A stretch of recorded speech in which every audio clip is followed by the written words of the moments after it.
መምህር ዮሐንስም ደግሞ እዛው አሉ። የሐመረ ነው ሰለስቱ ምዕት የመጽሐፍ መነኮሳት ነው። ሰለስቱ ምዕት የሰለስቱ ምዕት እንዲያውም የኔም ቦታ ነው። እዛ ነው የተማርኩትም።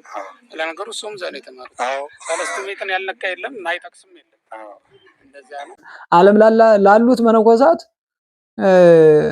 የዓለም መነኮሳት የሚባል ስለሌለ በዚህ ክርክር የለውም። ያለዚያ በግድ ሂዳችሁ ተቀመጡ ቢባሉ ቆባቸውን ቀደው ልብሳቸውን አውልቀው ሌላ ሰው መስለው ይመጣሉ።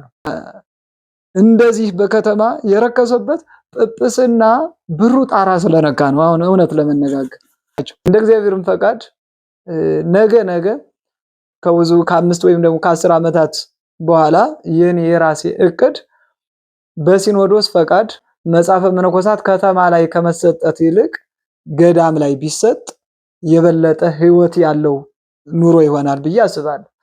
መጽሐፈ መነኮሳት ሆኖ አዚ ከተማ ላይ ተምሮ ከተማ ላይ የሚቀር ከሆነ ለገዳም ምንም አልጠቅምም ብዬ አስቤያለሁ። ታናናሽ ጾር ልይ ማለት ልስማ ማለት ልናገር ማለት እንዲሁም ያማረ የጣፈጠ ነገር ላሽተት ማለት በሰው ዘንድ ተወዳጅና ያማረ ይሁን ማለት እነዚህ ናቸው። እንግዲህ እኛ አንድ ቀንም እንኳን ማትሞላ ናት በእግዚአብሔር ቀን እድሜያችን። ጣዕመ ዓለም ከመሳቡ በፊት በዚህ ዓለም ቀምሰውት የሄዱት እየናፈቃቸው ሰይጣንም ባት ሲዘጉ ያሸታቸዋል። ያ ሲሸታቸው ያ ዳብ ያልበላቸው ይላል። መላእክት ካልደረሱበት ማዕረግ ሁሉ ይደርሳሉ መነኮሳት። 10ሩ ማዕረጋት ላይ እስከ 8ኛው ማዕረግ በመላክ ይመራሉ። ከ8 እንግዲህ 8ቱ ማዕረግ ንጻ ስጋ፣ ንጻ ነፍስ፣ ንጻ ልቡና ተብሎ በ3 ይከፈላሉ። ለሰው 3 ነገሮችን ሰጥቻለሁ። መጽሐፈ መነኮሳት በጥምቀት የተሰጠችው ጸጋ ዙራ በመንኩስና ደግሞ አዲስ ሆና ሌላ ተደርቦ ሰው ነጠላ የሚለብሳለ፣ ኮታ የሚለብሳለ፣ ጋቢ የሚለብሳለ። ስለዚህ ምንኩስና ማለት ድርብ ነጠላ ከመልበስ መውጣት ማለት ነው። መነኮሳትስ ተላውያኒሁ ለክርስቶስ መነኮሳት ማለት ክርስቶስን ፍጹም የሚከተሉት ናቸው። ዓለማውያን ያልሆነላቸውን መነኮሳት ነው የሚፈጽሙት። የዓለም ፈቃድ ከተከተለንና አንዲት እንኳን ሁሉን ትተን ስለሆዳችን እንኳን ብንጨነቅና ወጡ ቀጠነ እንጀራው ወፈረ ተበላሸ ብንል በዚህ ሰይጣን ይጠቀምበናል፣ ድል ይነሳብናልና ክርስቶስን ለወደደ ግን ይሄ ምንም አይደለም። መነኮሳት ዙሪያ አጀማመሩ የመነኮሳት ክብራቸው እና ጾራቸው ምንድነው፣ ፈተናዎችን ቀነስ ምን ማድረግ ይጠበቅባቸዋል በሚለው እንዲህ እስቲ መጽሐፈ መነኮሳት በዚህ ዙሪያ ምን ይላል?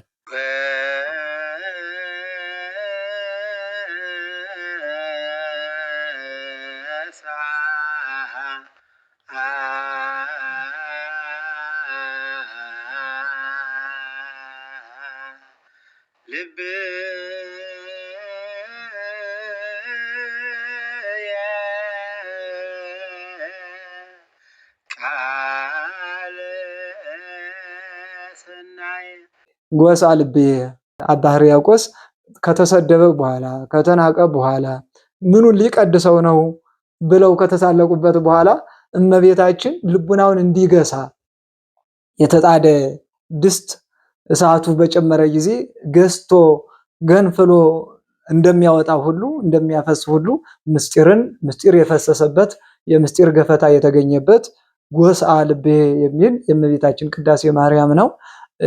የወንድማችን ሚዲያውን ጎሳን ተከታተሉ ለማለት ነው። ምራችን በዚህ በጎንደር ከተማ የሚገኘው ጥንታዊው አንጋፋው የዶክተር አየለ ትምህርት ቤት ከዚህ በፊት የነበሩት አባታችን በረከታቸው ይደርብንና የእንታ ተሾመ ሲያልፉ ደግሞ ታውቁ የነበሩ ታላቁ አባታችን ነበሩ። እሳቸው ደግሞ በመንፈስ ቅዱስ ተቃኝተው ምትተካይ አንተነ በማለት እኒህ መምህራችን በቀና አምባ ኪዳነ ምሕረት ጉባኤያቸውን አዲስ ኪዳንን እያስተማሩ ነው የነበር። በዚያም እንግዲህ ጥሪ ተደርጎላቸው መንፈስ ቅዱስ ጥሪ ወደ ሰማያዊ ክብር ለመሄድ ሲያስቡ እሳቸውን እሱ ነው የሚተኩ ከዚህ በኋላ እኔ ወደ ክርስቶስ ሄዳለሁ ብለው ከዚያን ጊዜ ጀምሮ እንግዲህ ከዓመታት በላይ ነው በዚህ ጉባኤ ቤት እያስተማሩ ይገኛሉ። እነዚህ እንደዚሁ አሉ። መምህር ዮሐንስም ደግሞ እዛው አሉ። የሐመረ ነው ሰለስቱ ምዕት የመጽሐፍ ለመነኮሳት ነው። የሰለስቱ ምዕት እንዲያውም የኔም ቦታዬ ነው። እዛ ነው የተማርኩት። ለነገሩ እሱም እዛ ነው የተማርኩት። ሰለስቱ ምዕትን ያልነካ የለም፣ ማይጠቅስም የለም። እንደዚያ ነው የመነኮሳት ክብራቸውንና በዚህ ዓለም ሲኖሩ ደግሞ ያለውን ፈተና የመነኮሳትን ጾር ተመለከተ እንዲነግሩን። አንቀጸ መነኮሳት በፍትሐ ነገሥት ፍትሕ መንፈሳዊ ከሚባለው ፍትሐ ነገሥት አንቀጽ 10 ላይ ነው የምናገኘው። ምንኩስና ጥበበ ሕግ መሲያዊት ካለ በኋላ መነኮሳትስ ተላውያኒሁ ለክርስቶስ፣ መነኮሳት ማለት ክርስቶስን ፍጹም የሚከተሉት ናቸው። ዓለማውያን ያልሆነላቸውን መነኮሳት ነው የሚፈጽሙት። ዓለማውያን ያልሆነላቸውን ከዓለማውያን የቀረውን ማለት መነኮሳት። መነኮሴ ማለት ዓለማውያን ያልሆነላቸውን ማለት በክርስቶስ ያመኑ ዓለማውያን ክርስቲያን ያልፈጸሙትን እነርሱ ነው የሚፈጽሙት። ልዑላን ስለሆኑ መልዕልተ ሕግም ናቸው። በሕግ ውስጥ አይኖርም መነኮሳት። በትክክል ከኖሩ በኋላ ክርስቶስን ከተከተሉ በኋላ በጾም ቆቅበላ ብለው የከሰሱት አለ መቃርስ፣ ግን ብሔረ ሕያዋን ነው ተነጥቆ የገባ ቆቅ የበላው መቃርስ። አብይ ጾምን ሻረ ብለው ከሰውት ነበር፣ ተችተውት ነበር። እንዲሁም የምንኩስና ሕይወት ከሕግ በላይ አትረፍርፎ መስራት የትሩፋት ሕይወት ነው ካለ ወተላውያኒሁ ለክርስቶስ ካለ በኋላ መነኮሳትሰ መላእክት ምድራውያን ወሰብ ሰማያውያን። እንግዲህ በምድር የሚኖር መልአክ የለም፣ ግን መላእክት ምድራውያን የተባሉ ማናቸው? መነኮሳት ናቸው። ወሰብ ሰማያውያን በሰማይ የሚኖር ሰው የለም፣ ግን በሰማይ የሚኖር ሰው የተባሉ መላእክት ናቸው። ከቦታ ቦታ ብንደክምም ብንወጣ ብንወርድም ግብርነሰ ሰማያዊ ውእቱ፣ አገልግሎታችን፣ ስራችን፣ ተልኳችን ሰማያዊ ነው። ዘይተውበለ መላእክት ተውበለ ለእጓለ እመሕያው የተባለውም ይሄ ነው። መላእክት ካልደረሱበት ማዕረግ ሁሉ ይደርሳሉ መነኮሳት። 10ሩ ማዕረጋት ላይ እስከ 8ኛው ማዕረግ በመላክ ይመራሉ። ከ8 እንግዲህ 8ቱ ማዕረግ ንጻ ስጋ፣ ንጻ ነፍስ፣ ንጻ ልቡና ተብሎ በ3 ይከፈላሉ። የንጻ ስጋ ጽማዌ፣ ልባዌ፣ ጣዕመ ዝማሬ፣ አንብ ነው። አንብ እስከዚህ አንብ ወደዛም ይሸጋገራል። የንጻ ነፍስ ደግሞ ፍቅር፣ አንብ፣ ፍቅር፣ ሁሰት። ይሄ የንጻ ነፍስ ነው። የንጻ ልቡና ደግሞ ዝማሬ መላእክት በሚያመሰግኑት ምስጋና ማመስገን፣ ጣዕመ ዝማሬ ወይም ደግሞ ንጻሬ መላእክት፣ ዝማሬ ነጽሮተ ስሉስ ቅዱስ፣ ከዊነ እሳት። እነዚህ የንጻ ልቡና ናቸው። ከዊነ እሳት ሲደርሱ እንደነ አባ ባስልዮስ እንደነ ሊቀ ጳጳሱ የቅዱስ ኤፍሬም ሄዶ የጠየቀው እንደነሱ እንደነ ባስልዮስ ያቃጥላሉ። መንካትም መቅረብም መያዝም መዳሰስም አይቻልም። በዚህ ሰዓት እነርሱ አረፍት ደፈር አይከለክላቸው። ብሔሞት ሌዋታንን፣ ብሔረ ብፁዓንን፣ ብሔረ ሕያዋንን፣ ገነትን ያያሉ። ቀና ቢሉ በንጻ ልቡና ቀና ቢሉ እስከ ጽራሪያም ፈቀድ አዝኑ አልዋሌሁ ለአርያም ያለው ሶሎሞን እስከ አርያም ድረስ ያያሉ። ይሄ አይገባኝም ብለው እንደ አባ ማቴዎስ ዝቅ ሲሉ ደግሞ እስከ ጥልቁ እስከ በርባሮስ እስከ እንጥርጦስ ድረስ ያያሉ። ወደ ሰማይ ቀና ሲሉ እስከ ጽራሪያም ተከፍቶ ሲታያቸው አይገባኝም ብለው ወደ ታችም ሲመለከቱ መሬቱን ሰንጥቆ እንግዲህ ልዩ መሳሪያ መንፈስ ቅዱስ ስለሆነ በመንፈስ ቅዱስ መነጽር አይተው ነቢያት ትንቢት እንደተናገሩ አባቶቻችንም በመንፈስ ቅዱስ መሪነት ሁሉን ያውቃሉ። ወደ ምስራቅ ሲመለከቱ እስከ አድማሱ ድረስ መሳክወ ነፋሳትን፣ መሳክወ ብርሃናትን፣ ሙፃ ነፋሳትን ሁሉ ሁረተ ከዋክብትን ሁሉ ያያሉ። ወደ ምዕራብ ሲመለከቱ የጨለማውን መውጫ የዲያብሎስን በፍጥረቱ ላይ በኃጥአን ላይ የሚያደርገውን ጭካኔ ሁሉ ይመለከታሉ። ወደ ሰሜን ወደ ደቡብ እንዲሁም እስከ ጥግ ድረስ ያያሉ። እንግዲህ መላእክት ምንድናቸው? ሰብ ሰማያውያን መላእክት ምድራውያን ወሰብ ሰማያውያን፣ ምድራውያን መላእክት ሰማያውያን ሰዎች ናቸው። ይሄ የተባሉ ማን ናቸው? ሰማይ ወምድር ዘኢያገምሮ ልቡ ለባይታዊ ይከውን ማይደሩ። ሰማይና ምድር የማይችለው እግዚአብሔር የባይታዊ ልቡና ግን ይችለዋል። በእመቤታችን በንጽሕተ ንጹሐን በድንግል ማርያም እስመ አርአያ እግዚአብሔር ለጽዮን ወአብደራ ከመ ትኩኖ ማይደሩ ዛቲ ምዕራፍ ለዓለም ብሎ 3 አንቀጾችን ለሥላሴ እንደተናገረ ወልድ ስጋን ለመልበስ አብ ለማጽናት መንፈስ ቅዱስ ለማጽናት ለምን ሴቶች የሚያገኛቸውን ሳታገኝ መጽነሷ ሴቶች በሴቶች የሚደርስ ጉዳት ሳይደርስባት መውለዷ ሁሉ የማይችለውን እንድትችል ሊያጸናት አብ ሊያነጻት መንፈስ ቅዱስ አንጽሐ ከመይትርኮስ እንዳትረክስ ሊያነጻት ነው።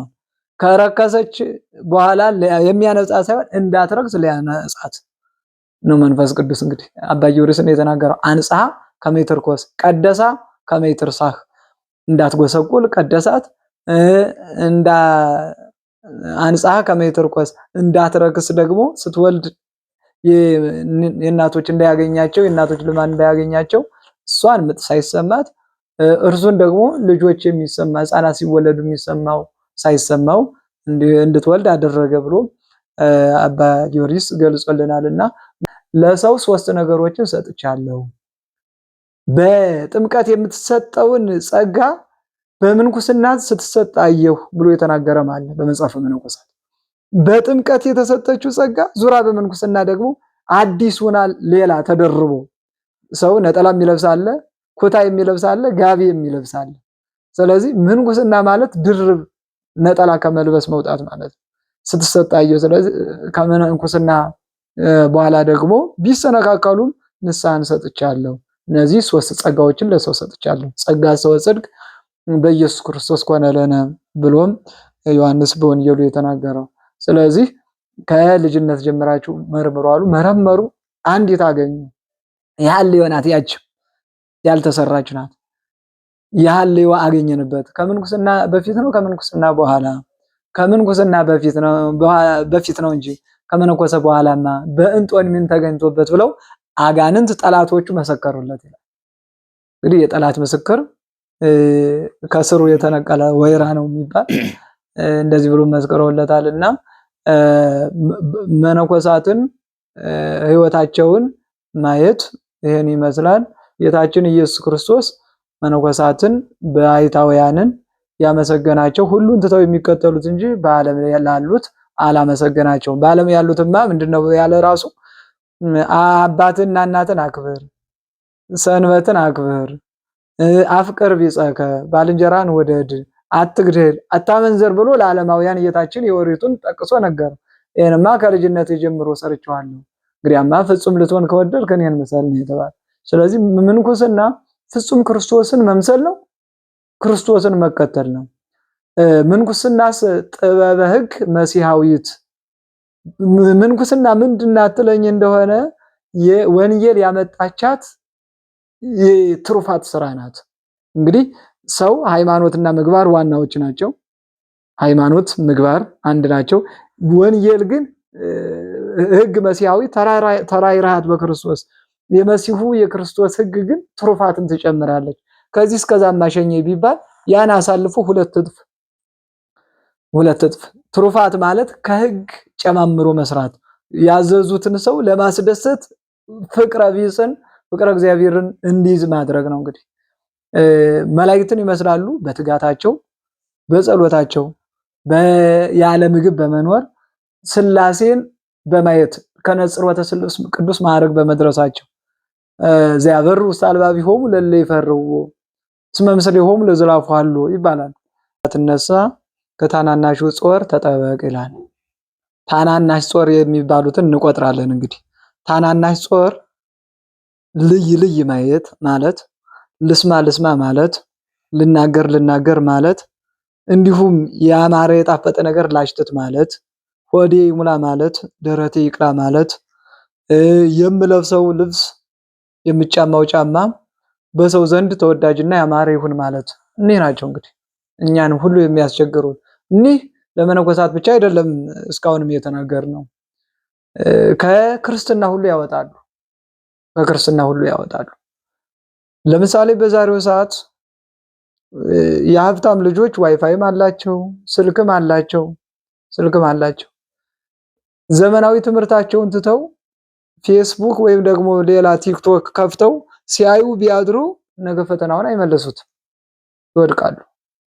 ይህ እንደ ስጋዊ ነው ምሳሌ። እንዲሁም እኛ አንድ ቀንም እንኳን ማትሞላ ናት በእግዚአብሔር ቀን እድሜያችን። አንድ ቀን በእግዚአብሔር አቆጣጠር አንድ ቀን ሊኖር ትንሽ የጎደለው አዳም ብቻ ነው። አዳም 930 እንግዲህ ያን ያህል እድሜ የኖረ ወይ ሃይዋ አዳም በቅድመ እግዚአብሔር አተለተ በእግዚአብሔር ዘንድ እኛ የምንኖራት አንዲት ቀን አትሞላም። ስለዚህ በዚች በአንዲት ቀን ስራ ፈትተን ዓለማዊ ነገር እያየን ዓለማዊ ነገር እየሰማን ዓለማዊ ነገር እየበላን እየጠጣን ጊዜያችን ካሳለፍነው ምን ይቀራል? ሆዳችንን ስናይ በጾም የሚገኘው ክብር ይቀራል። ዓለማዊ ነገር ስንሰማ ቃለ እግዚአብሔርን መስማት ይቀራል። ዓለማዊ ነገርን ስናይ አባቶቻችን ያዩዋቸውን ሳናይ እንቀራለን። አባቶቻችን ያዩዋቸው በጣም አሁን ገዳማትን ሄደን ብናይ ገዳም ያሉ መጻሕፍት ገዳም ያሉ ንዋየ ቅዱሳት ተረካቢ አጥተዋል። እኔ ከአንድ ገዳም ያየሁት ብዙ ብራና አሉ። ሊስሉ ጽሑፉን ጽፈው በላይም በታችም ሊስሉ በእርሳስ ነገር ስለው ቀርጸው ግን ያ ቀለም ሳይገባ ቀለም ሳይቀባ ዝም ብሎ ተነድፎ የቀረ ያንን ስናይ ይሄን ማን ይጨርሰው ቢባል ገዳም ላይ የሚቀመጡት አባቶች ናቸው። ስለዚህ ገዳም ያሉትን ብራናዎች መርምረን አንበን ለዓለም ልናስተምር ይገባል። ገዳም ላይ ተወጥነው የቀሩ አባቶቻችን ጀምረው ለኛ ይጨርሱታል ብለው እኛን ተስፋ አድርገው የተዋሉ። እሺ መምህራችን እንቀጥል። መነኮሳት ጾሮች ሊሆኑ የሚችሉ ምን ምን ናቸው? የመነኮሳት ፈተና እነዚህን እስቲ ተጨማሪ የሚጨምሩት ካለ። እንግዲህ ማር ይስሐቅ እንዲህ ብሎ እንግዲህ ጣዕመ ዓለም ከመሳቡ በፊት በዚህ ዓለም ቀምሰውት የሄዱት እየናፈቃቸው ሰይጣንም ባት ሲዘጉ ያሸታቸዋል። ምግቡን ልክ ከተማ ላይ የተለየ ምግብ እንደሚሸተው ሁሉ ምንም ከሌለበት ገዳም ጣዕሙን መዓዛውን ልክ በሆነ ነገር ተንኮለኞቹ የበሽታ ቫይረስ ቋጠረው ወደሆነ ዓለም እንደሚረጩት ወስዶ ያሸታቸው። ያ ሲሸታቸው ያ ዳቤ ያልበላቸው ይላል። ያ የቀጠነ እስከ ጃኬቱ ይላሉ ይግዳ ባቄላው እስከ እንትኑ ድረስ ሳይገለፈት ያን መጣልም አብሮ የፈጠረውን አንጥልም ብለው እንግዲህ ጻጺም ትንሽ ጢስቃም እንኳን አገደሉ ንሳ ይገባል። ያን እንኳን አንጓለን እፍፍ ብለን አንጥልም ብለው አብረው ይቀቅሉታል፣ ይሰሩታል። ያልበላቸው ይላል። እውነት ነው። እርግጥ ዓለም ላሉት መነኮሳት የዓለም መነኮሳት የሚባል ስለሌለ በዚህ ክርክር የለውም። ግን የምንኩስናው ሕይወት ጭንቅ ስለሆነባቸው እንዲስማማቸው መጸለይ ያስፈልጋል። በወንበር ተክለው ያሉ የመነኮሳት መምህራን እንዲሁም በዓለም ያሉት ወደ ገዳም መሄድ የማይችሉት ያረጁ መነኮሳት እነሱ ሁሉ ሊጸልዩላቸው ይገባል። ያለዚያ በግድ ሂዳችሁ ተቀመጡ ቢባሉ አይችሉም። ቆባቸውን ቀደው ልብሳቸውን አውልቀው ሌላ ሰው መስለው ይመጣሉ።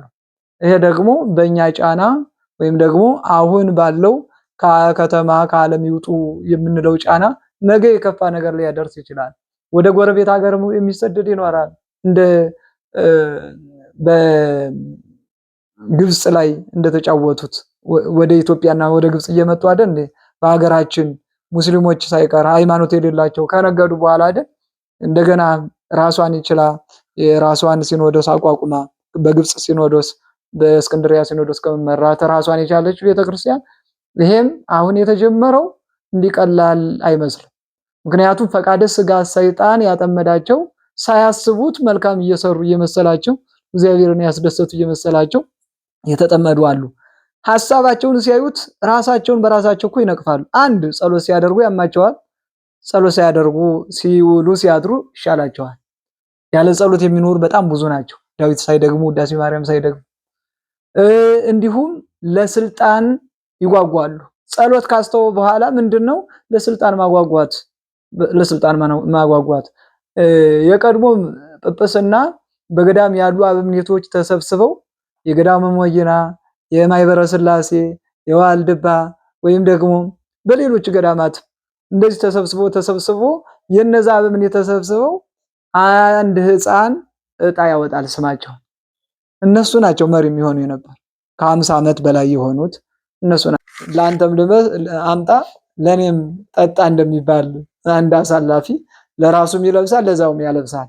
ከቤት ሲገቡ ጥቁር ራስ ናቸው፣ ሲወጡ ለባብሰው ሲወጡ ምዕመናን ያስፈራሉ። ይሄ ሁሉ ድራማ በራሳቸው ስለሆነ እከሌን ተብሎ መርጠን መተቸት ተገቢ አይደለም። ግን ምን ስልጣነ ክህነትን አንድ ሰው አሁን እኔ ቄስ ነኝ ብዬ ቅስና ሳላመጣ መስቀል አውጥቼ ምዕመናንን ባሳል ድፍረት እንደሆነ ሁሉ ስልጣነ ክህነትን በራስ በቃሁ ነቃሁ ብሎ በቁመቱ ስንዝር መጨመር እንደማይቻለው ስልጣነ ክህነትንም በቃሁ ነቃሁ ብሎ መኑ ዘይክል እምኔክሙ ወስኮ አሐደመተ በዲበ ቆሙ በቁመቱ ላይ መጨመር ጫማ ቢለብስ ምንም ሻሽም ቢጨምር ቆብም ቢለብስ ያ ቁመት አይባልም። ቁመት መጨመር የሚቻለው እንደሌለው ሁሉ ያልተሰጠውን ስልጣን በራሱ መጨመር የሚቻለው የለም። ቢጨምርም ይቀጣበታልና በራሳቸው ወደ ድፍረት የሚገቡ እንሾማለን ብለው የሚመነኮሱ ከሆኑ እነሱ መድኃኒት የላቸውም። ሰው አስቦ አቅዶ ኩሉ ሰብ ዘይገብሮ ይመስሎ ሰናይ ሰው ሁሉ የሚሰራውን ኃጢአት መልካም ሁሉ ይመስለዋል። አሁን እኛ የዝሙት ጾር አድሮብን ዝሙት ለመስራት ስናስብ ያ ኃጢአት አይመስለንም። መስረቅ ሱስ የሆነበት ለመስረቅ በሚያስብበት ሰዓት ፈጣሪ እንደው እርዳኝ አውጣኝ ብሎ ይጸልያል እንጂ ስርቆት ኃጢአት መሆኑ ሁሉ ይረሳዋል። ስለዚህ የሹመት ፍቅርም ያላቸው የሹመት ጥማት ጌታችን ወተግሰ ይላል አኮዘታስሱኒ በእንተ ዘሪክሙ ታምራት ስላያችሁ አይደለም እኔን የፈለጋችሁኝ። ምን ብለው ፈልገውታል? በዮሐንስ 6 ላይ በስታበርክቶ ባበላቸው ጊዜ ይህ ሰው የተለየ ሰው ነው፣ ቢታመሙ ይፈውሳል፣ ቢራቡ ያመሳል ያበላል። ይሄን ቢያነግሱት ምን ይብሳል ምን ይጎዳል? እንሹመ ብለው መከሩ። በዚህ ምክር ሰዓት ጌታችን ወንዝ ተሻግሮ ጠፋቸው። ለምን? እንሹማችሁ እንሸልማችሁ ከሚሉት ሽሹ ሲል ነው። ለዚህም በየገዳማቱ አበምኔት ለመሾም ሲሰበሰቡ እኔን ሹሚ ብሎ የሚቀርብ የለም ዛሬ ድረስ። በግድ ተሹም ተብሎ ይታሰራል። እንዲሁም መንፈሳዊያን ሹመት እንደዚህ ናቸው። ለምን? መፍረድ ከባድ ስለሆነ፣ ሰውን ማስተዳደር ከባድ ስለሆነ፣ በራስ ኃጢአት ብቻ የማይጠየቁበት ስለሆነ መነኩሴ ብቻ ከሆነ በህዋሳቱ ላይ ነው የሚቀጣ። አይኑን ክፉ ነገር እንዳያይ እመኒ አይነከ ታሰተከ ምትራ ወግድፋ ምልሃ ወግድፋ አይን ብታስት መዘህ ጣላት ብሎኛል ይላል። መጀመሪያ መነኩሴ ማለት ልቡናውን ዳኛ አድርጎ ልቡናውን የእግዚአብሔር ማደሪያ አድርጎ ንጹህ አድርጎ በህዋሳቱ ላይ መሾም ማለት ነው። ምንኩስና ማለት በህዋሳቱ ላይ መሾም ማለት ነው። እግሩ እንዳታስተው እጁ እንዳታስተው እነዚህን ሁሉ የወንጌልን ቃል መሰረት አድርጎ መጻሕፍትን መሰረት አድርጎ ይቀጣል። በራሱ ወዶ ለምዶ የወጣ ግን አሁን በፊትም የኦርቶዶክስ ሃይማኖት እስከ መከፈል የደረሰ ከፕሮቴስታንት አንዱ ከመነኮሳት አንዱ የወጣ ነው። እንዲሁም ደግሞ በአባ አጋግዮስ ምክንያት አብያተ ክርስቲያናትና ምዕመናን የታረዱ በአባ አጋግዮስ ምክንያት ነው። ልጁ ያልሆነውን እያወቀ የሌላ አጽም አምጥቶ ይሄ ነው ልጅህ ብሎ በመናገሩ በመዋሸቱ ቢያስምለው አልፈርድበት አለ። ወርቁን አስበጥብጦ ፈሳሽ ወርቁን በጠጣው ጊዜ ሲረጋ ተሰንጥቆ ሞተ። ወርቅ ነው አምላክ ብሎ ታላቁ ከሃዲ አብያተ ክርስቲያናትን የጨፈጨፈው ዲዮቅልጥያኖስ በአባ አጋግዮስ ምክንያት ነው ወደ ስህተት የሄደው። እና ሰይጣን ሌሎቹን ለማጥመድ ይጠቀምብናል። መነኮሳትን በመንፈሳዊ ያሉትን ካህናትን ይጠቀምባቸዋል። ለምን? ምዕመናን ሕሊናቸውን ከፍተው ነው ለማንም የማይነግሩትን ለካህናት፣ ለመነኮሳት፣ ለጳጳሳት የሚነግሩ። አንድ ሰው ቢገድ ከፍርድ ቤት እጁ ሄዶ ሰው ገደልኩ አይልም። ከቄስ መጥቶ ግን ከመነኮሳት መጥቶ ግን ሰው ገድያለሁ ንስሐ ይስጡ ይላል። ያ አስመሳይ ከሆነ ከመንግስት ጋር ተቃጥሮ ነፍሰ ገዳይ መጣልና ብሎ ነው የሚያሳስረው። ስለዚህ የኛ ስልጣን ሲበላሽ ምን ያህል ምዕመናን እንደሚጎዱ ማየት አለብን። ምክንያቱም ረቂቅ ምስጢር ነው የምንነግራቸው። የካህናቱ ሆድ ከርሰ መቃብር ነው፣ የመቃብር ሆድ ነው። መቃብር መልካም እንግዲህ የመነኮሳት ጾራቸውን አይተናል። መፍትሄዎችስ ምን ሊሆኑ ይችላሉ? ባጭሩ አባቶቻችን ገዳማውያን በዚህ በሶስቱ መጻሕፍት ማር ይስሐቅ፣ ፊልክስዩስ እና አረጋዊ መንፈሳዊ ምን ይላል? መነኮሳት በገዳማቸው ተወስነው እንዲኖሩ የሚያግዛቸው መፍትሄዎችን ምን ማድረግ ይጠበቅባቸዋል በሚለው እንዲህ እስቲ መጽሐፈ መነኮሳት በዚህ ዙሪያ ምን ይላል? አያይዘው የሚገልጹልን መነኮሳት ከዓለማውያን፣ ዓለማውያን ከመነኮሳት ምን ይጠበቅባቸዋል የሚለውን መጨረሻ ላይ አብረው ይገልጹልናል። እንግዲህ መነኮሳት ከመነኮሳት ጾሩ እንዲቀል ምን ማድረግ ይገባል? ምን ብናደርግ ጥሩ ነው? እሺ እንግዲህ ለነገሮች ሁሉ መርሃችን መጻሕፍትና የመጻሕፍትን ሕይወት የኖሩ አበው ናቸው፣ አባቶች ናቸው። መጻሕፍት ምን ይላሉ? ይሄን የመጽሐፍ ቃልስ እለማን ኖሩት የሚለውን አበክሮ ማየትና እነርሱን መከተል ነው። ይሄንም ሶስቱ መጻሕፍት የመነኮሳት የያዙት ሶስቱ መጻሕፍት እንዲያው ዝም ብሎ አይደለም። ማር ይስሐቅ ፈተናቸውን፣ ጾራቸውን፣ ውጊያቸውን ነው የሚናገር። አረጋዊ መንፈሳዊ ደግሞ የአበውን ታሪክ ከዛ ጾር እንዴት ማለት ፊልክስዩስ ሁለተኛው ታሪካቸውን ነው የሚናገር። አባ እንተኔ የሚባል አንድ አባት ነበር። እንዲህ ብሎ ሲኖር እንዲህ ብሎ ሰይጣን መጣበት፣ ወይም ደግሞ በሶስቱ ከሃዲያን በአርዮስ፣ በማኒ፣ በመቅዶንዮስ ተመስሎ መጣበት፣ እንዲህ ብሎ መለሰለት ያለ ድል የመነሳቱን ይናገራል። እንግዲህ አባቶቻችን እንደሚሉት ማር ይስሐቅን በአርበኛ ወታደር ይመስሉታል። አርበኛ ወታደር በዚህ ገብተህ እንዲህ አድርገህ ድል ትነሳለህ እንደሚባለው መነኮሳት መንፈሳውያን ወታደሮች ናቸው። ቅዱስ ጳውሎስ እንደተናገረው በኤፌሶን መልእክቱ ኢኮነ ቀትለነ ምስለ ዘሥጋ ወደም፣ ጦርነታችን ከስጋዊ ከደማዊ ጋር አይደለም፣ ዘእንበለ መኳንንተ ጽልመት፣ ዓለመ ጽልመትን የሚገዙ የጨለማውን ዓለም የጨለማው አበጋዝ ይመጣል እንዳለ ጌታችንም የጨለማውን ዓለም ከሚገዙት ጋር እንጂ ከአጋንንት ጋር እንጂ ቃለ እግዚአብሔርን እንደ ሰይፍ ትዕግስትን እንደ ጋሻ አድርገን ትህትናን ደግሞ እንደ ጥሩር አድርገን እንደ ልብስ አድርገን እንዋጋ ብሎ ቅዱስ ጳውሎስም እንደመከረን ለሰባ ዓለምም ለገዳማውያንም የሚያገለግል ቃል ነው። አባቶቻችን ማር ይስሐቅን በአርበኛ ወታደር በዚህ ገብተህ በእንዲህ አድርገህ ድል ትነሳለህ እንደሚለው እንደ ጦር መሪ እንደ ጦር ጀነራል ይመስለዋል። ፊልክስዩስን ደግሞ ተዋግቶ ቦርድ ወጥቶ የተዋጉትን የታላላቅ አርበኞችን ዜና እንደሚያውቅ ወታደር እንዳሮጌ ወታደር ይሉታል።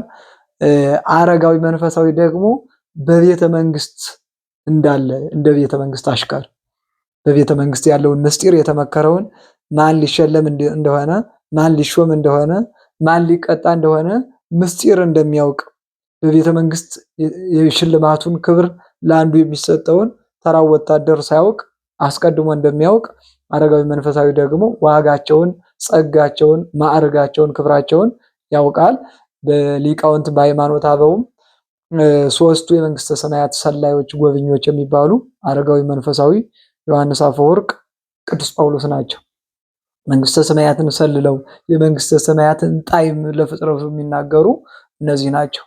ዮሐንስ አፈወርቅ ከሐዋርያት ከሊቃውንት ዮሐንስ አፈወርቅ፣ ከመነኮሳት አረጋዊ መንፈሳዊ፣ ከሐዋርያት ቅዱስ ጳውሎስ መንግስተ ሰማያትን እየሰለሉ የጎበኙ እሱም ይላል እስከ ሶስተኛው ሰማይ ድረስ ነጠቁት፣ ያን ሰው ወሰዱት። በስጋውም በነፍሱም ይሁን እንዳይ እግዚአብሔር ያምር እንጂ እግዚአብሔር ያውቃል ብሎ እሱን ሌላ ሰው አስመስሎ ከ14 ዓመት በፊት ብሎ በሚያስተምርበት ሰዓት ከተመሰጠ ከ14 ዓመት በኋላ ሲያስተምር ተናግረዋልና እንግዲህ ማር ይስሐቅ እንዴት እንደሆነ ጾሩን ካወቀ ካነገረ መጻሕፍትን መመልከት ነው።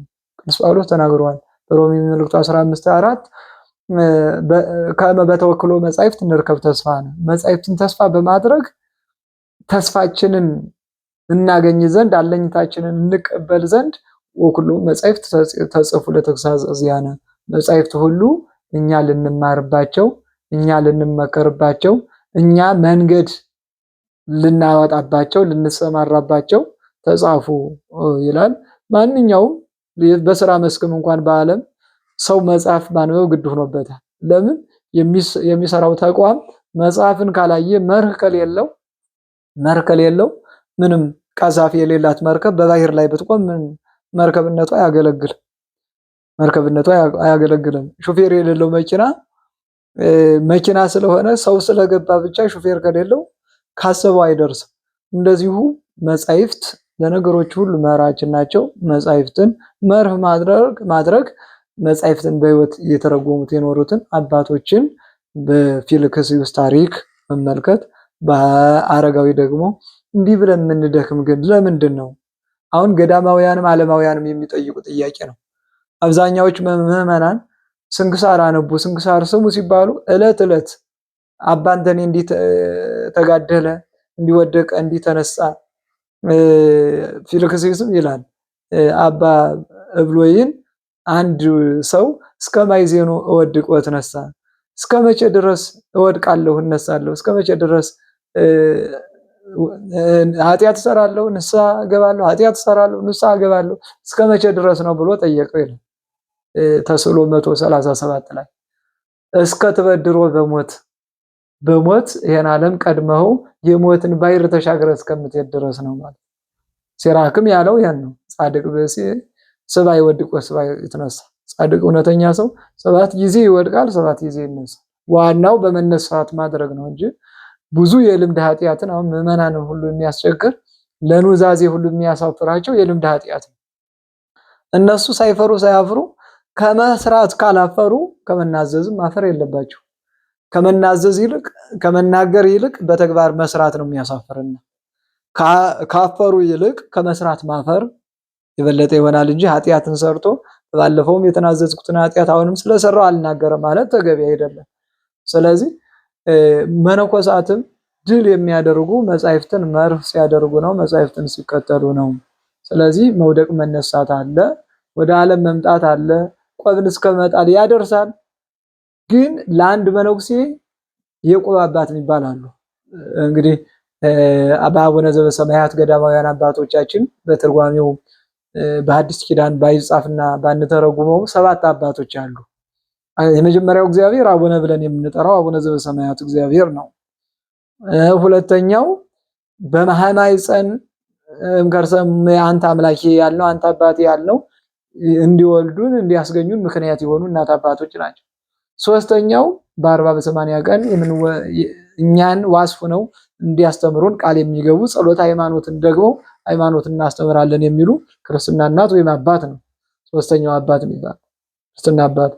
አራተኛው የቀለም የትምህርት አባት ነው። አምስተኛው የስልጣን የአመንኳሽ ወይም ደግሞ ስልጣነ ክህነት የሚሰጥ አምስተኛው አባት። ስድስተኛው የቆብ አባት የሚባል አለ። አንዱ አበምኔት ሲያመነከሰው ለዚያ ዋስ የሚሆን ወደ ከተማ ቢሄድ የጠላውን የናቀውን የዓለምን ፍትወት የዓለምን ፍላጎት ቢያምረው ቢሸተው ቢታየው ሰይጣን ስለሚያሳየው ቴሌቪዥን ከድሃ ቤት ያለ ቴሌቪዥን ከሀብታም ቤት ያለውን ምግብ እንደሚያሳየው ሰይጣንም እንደዚህ በዓለም ያለውን ምንም ከሌለበት ገዳም ወስዶ ያሳየዋልና እንዲያ ቢሄድ ማን ያመጣዋል ቢባል ያ ዋስ ሆኖ ሲመነኩስ ዋስ ሆኖ እኔ አባት ሆነዋለሁ ያለ አባት እንኳን ዋልባ ተነስቶ ጎንደር ይቀርና አዲስ አበባም ቢገባ ከፈለገውም ከተማ ቢሄድ ፈልጎ ተሰቃይቶ አምጥቶ ያመነኮሰው ለአበምኔቱ ያስረክባል። ይህ በገዳም ስርዓት ነው። ገዳም ያሉትን መነኮሳት ሰይጣን ያስወጣል። አሁን ጾሩ ከባድ ነው። አሁን እኛ የመነኮሳትን ሕይወት እንደቀላል መናገራችን ከባድ ነው። ያለበት ብቻ ነው። ምንድነው አባታችን አባ ገብረ ኪዳን አዋላጅ ዶክተር ያማጭቱን አመጣ የምትወልደውን እናት ያህል ምንም ቢያጠናና ቢያይ ቢመረምር ቢያዋልም አያውቅም ካልወለደ በስተቀር ይላሉና የምንኩስናንም ህይወት ያለበት ነው የሚያውቀው። አንድ ሌት እንኳን አንድን ጨለማ ለማሳለፍ እንኳን በስንት አይነት ጦሩን ሰልፎ ዙፋኑን ከቤቱ አስቀምጦ ሰራዊቱን አዞ እንደሚያሰቃየው ያሉበት ነው የሚያውቀውና በመነኮሳት ህይወት እርግጥ ለእነርሱ የገቡት በራሳቸው አስመሳይ ነገር ያደረጉት የድራማ መስሪያ እንደሚለበሰው ነው። ዛሬ በጣም አንዳንድ ደፋር ድራማ ሰሪዎች ቆብና ቀሚስ ለብሰው እየሰሩ ነው። የእነሱ ለ30 ደቂቃ ሊሆኑ ይችላሉ፣ ግን ዘላቂ ድራማ ደግሞ የያዙ አሉ። ውራን መሆናቸው ምን ትፈልጋላችሁ ሲላቸው እግዚኦ ንፈቅድ ከመንራይ ልናይ እንወዳለን፣ ሃይማኖተ ርዕይን እንፈልጋለን የሚሉ መነኮሳት ናቸው። ስለዚህ ክርስቶስን መጣራት አለባቸው። ፈተናው ብዙ ቢሆንም ሰይጣንን መፍራት የለባቸውም። የሰይጣንን ገንዘብ መጣል እንጂ። ይሄን አንድ አባት በልደት ሲያስተምሩ በዓመት አንድ ቀን ስጋ ይቆነናሉ እና ገዳማውያን በዓለማውያን እንዳይመኩ ነው። ስጋ እንበላም ወይን አንጠጣም ብለው እንዳይመኩ በአንድ ገዳም ስጋ ይባላሉ፣ ወይን ይጠጣሉ። ይሄ ልደት የትንሳኤም ቢሉ አንድ ጊዜ ይቆነናሉ እና ከተቆነነ በኋላ ጾር የሚያስቸግረው ነበረ። ጾር የሚያስቸግረው አባቴ እንዲፈተን እያለ የሚመጣ እንዳትከድነው እሱም ስጋ ብለው ወደ ባቱ እንዲሄድ አደረጉ። አዛ ዝንቡም እሺ እያለ የሰማይ አይዋፍም አሞራዎች እየተከተሉ ይነጣጠቁት ጀመር። ከዚያም በኋላ አይ አባቴ ካልከደንኩት መውሰድ አልችልም አለ። እንዲሁ ምንድነው ምሳሌ ያደረጉት? ይህ የነርሱ ገንዘብ ነው፣ የዓለማውያን ገንዘብ ነው። አንተም በውስጥ የደበቀው ኃጢአት ካለ አጋንንት አይለቁህም። ገንዘባቸውን መጣል አለብህ። አሁን ዝንብም የሚከተለው አሞራዎችም የሚያንጃበቡበት ያ ስጋ ተከፍቶ ያን ስጋ ስለያዘ ነው። ስለዚህ የዓለም ፈቃድ ከተከተለንና አንዲት እንኳን ሁሉን ትተን ስለሆዳችን እንኳን ብንጨነቅና ወጡ ቀጠነ እንጀራው ወፈረ ተበላሸ ብንል በዚህ ሰይጣን ይጠቀምበናል፣ ድል ይነሳብናልና ክርስቶስን ለወደደ ግን ይሄ ምንም አይደለም። ክርስቶስን ለወደደ እንዲያውም በድርሳን 34 ላይ ምንድነው የሚሉ? አቤቱ ይህ መከራ ለኛ ቀላል ነውና መከራ ስጠን፣ ጸጋ ስጠን አይደለም የሚሉ መነኮሳት። ጸጋ ስጠንማ ጨለማው ካለፈ በኋላ ብርሃኑ ነው የሚቀጥል። አቤቱ መከራውን የምንችልበትን ኃይል ስጠን፣ መከራውን እንድንታገስ ታግሰን እንድንቀበል እንድናሸንፍ አድርገን ይላሉ። ለምን? መከራውን ካለፉ ፈተናውን ካለፉ በኋላ ያው ፈተና እኮ ነው ከነስሙ። የዓለምም ተማሪ እኮ ፈተና ነው አይደል? ከተፈተነ በኋላ ደህና ደረጃ ስለሚጠብቅ እኛ ምዕመናን የክርስቶስ ቤተሰቦች ሁሉ አስቀድመን ስንክሳርን መስማት አለብን እንጂ አስቀድመን የተሰጡትን የተሸለሙትን አክሊል መናገር የለብንም። ከብዙ ተጋድሎ በኋላ ነው አክሊል ተቀዳጁ የሚባል። ወይም ደግሞ የምናከብራቸው እነ ቅዱስ ጊዮርጊስ እነ ቅዱስ ቂርቆስ ሕፃኑ የምናከብራቸው ለኛ አማላጅና ለኛ ተስፋ የሚሆኑት ከብዙ መከራ በኋላ ነው። ሰማዕታትን ያየ የሐዋርያትን ዜና የተመለከተ የመነኮሳትን ዜና የተመለከተ የኔቱ ቀላል ናት ያሰኘዋል። ስለ ክርስቶስ ፍቅር ለሰው የከፈለውን ውለታ ከልቡ ለሚያይ ሰው እና መጻሕፍትን ለሚመለከት ሰው ጾሩ ቀላል ነው። ጾር አታምጣብኝ፣ ፈተና አታምጣብኝ፣ መከራ አታምጣብኝ አይልም። መከራውን በምን ይታገሳል? በመጻሕፍት። ይልቅስ መከራዎችን የሚወጣበትን ስልት እግዚአብሔር እንዲያግዘው ረድኤትን ይጠይቃል። እንዳይነስወራን ዓለማውያን ዓለማውያንን እንዲያግዙ በመጽሐፈ መነኮሳት ታዟል። ዓለማውያን ይሳተፍዎሙ ለገዳማውያን ወገዳማውያን ይሳተፍዎሙ ለዓለማውያን። ዓለማውያን ገዳማውያንን ይሳተፏቸው ማለት ይርዷቸው፣ ይገዟቸው። በምን? የዕለት እራት የዓመት ልብስ ያስፈልጋቸዋልና ይትበሉ ለየሰም ለነገ አትበሉ። ለመነኮሳት የዕለት ነው። የዓመት ልብስ ካላቸው የዕለት ጉርስ ካላቸው ሌላውን ለሌላ ነው የሚሰጡ። ለዓለማውያን ግን የዘር የዓመት ቀለብ የዓመት ልብስ ያስፈልጋቸው በሁለተኛው ዓመት እስከሚተኩ። ስለዚህ ለገዳማውያን ከኑጉ ከሰሊጡ ከሱፉ ከሚያስፈልገው ነገር እነሱ ከሚጠቀሙት ነገር እንዲሁም ደግሞ ጥራጥሬን የመሰለ ሽምብራ፣ ምስርን የመሰለ አተርን የመሰለ ባቄራን የመሰለ ያችን በመቁረን ይጠቀማሉና ያን እንዲያውም በቆላ ቦታ ይዴ ማርያም የሚባል አለ። ምርቱን ከማፈሳቸው በፊት ለገዳም ለመነኮሳት ለደቀ መዛሙርት ለሚራቡት ብለው ሰፍረው መጀመሪያ ያኖራሉ። ምርት ያበረክታል ነው የሚሉት። እንግዲህ ምርት እንዲያበረክትላቸው ሰፍረው አኑረው ያችን አንድ እንቅብ የመጀመሪያውን እንቅብ አስቀምጠው ነው ሌላውን የሚሰፍሩ። ስለዚህ እኛም ካለን ነገር ሁሉ ገዳማውያንን ማገዝ የግድ ነው። ገዳማውያንን ካላገዝ እነሱ አያግዙንም። እነሱ በምን ያግዙናል? የያዝነው ትዳር እንዲቀደስ መልካም ፍሬ እንድናፈራ እነሱ 24 ሰዓት የሚያመለክቱ ዝጉሃውያን አሉ፣ ባይታውያን ዘግተው የሚኖሩ 12 ሰዓታት የሚያመለክቱ የሚጸልዩ አሉ። ሰባቱን የጸሎት ጊዜያት እግዚኦ ማረነ በእንተ ማርያም ኤሎሄ ኪራራይሶን ተዘከረነ እግዚኦ በውስተ መንግሥትከ 41 ጊዜ ያደርሳሉ። የሚቆጥሩት መቁጠሪያ ራሱ ምስጢር አለው። አንዷ መቁጠሪያ ያች ተቀርጻ ከእንጨት ተቆርጣ ያች ተሰልስላ ቅርጽ ወጥቶላት እንደ ሰማይታት መከራ አይታ ነው የምትወጣ። ያች አንዲቱ መቁጠሪያ የአንድ ጻድቅ ነፍስ ናት። እንግዲህ ከግራ ወደ ቀኝ ነው እንደዚህ ያደረጉ የሚቆጥሩት። ያች የምትሄዱ ሁሉ ወደ ገነት የገቡ የጻድቃን ነፍሳት ምሳሌ ነው። 41 ጊዜ ያችን መቁጠሪያ 64ም 41 መቁጠሪያ ያስራሉ። ያችን እያመላለሱ መጸለያቸው ከዚያ በፊት ተጋለው ባለፉ አበው ራሳቸውን በተቆረጡ በሰማይታት መማጸን። ያች አንዲቱ መቁጠሪያ ዋጋ አላት። የአንድ ቅዱስ ስም ያለባት ናት። የአንድ ቅዱስ አርያና ምሳሌ ያዘች ናት። እንግዲህ መቁጠሪያ መነኮሳት ገንዘባቸው ነው። ልብሳቸው ሰሌን ነው እንደሚታወቀው። ቆዳቸውም ከሰሌንም ይሆናል። መቁጠሪያቸው ከወይራም ይሆናል፣ ከሎሚም ይሆናል። ያን ቆርጠው ቀርጸው ካወጡ በኋላ ይነደላል፣ በዘይት ይቆላል። እንትን እንዳይልባቸው ዝናብ ሲመታውም ወይም ደግሞ መከራ ሲጸናባቸው እንዳይፈረካከስ አጽንተው ካደረጉት በኋላ መቁጠሪያውን ያስራሉ፣ ይይዛሉ።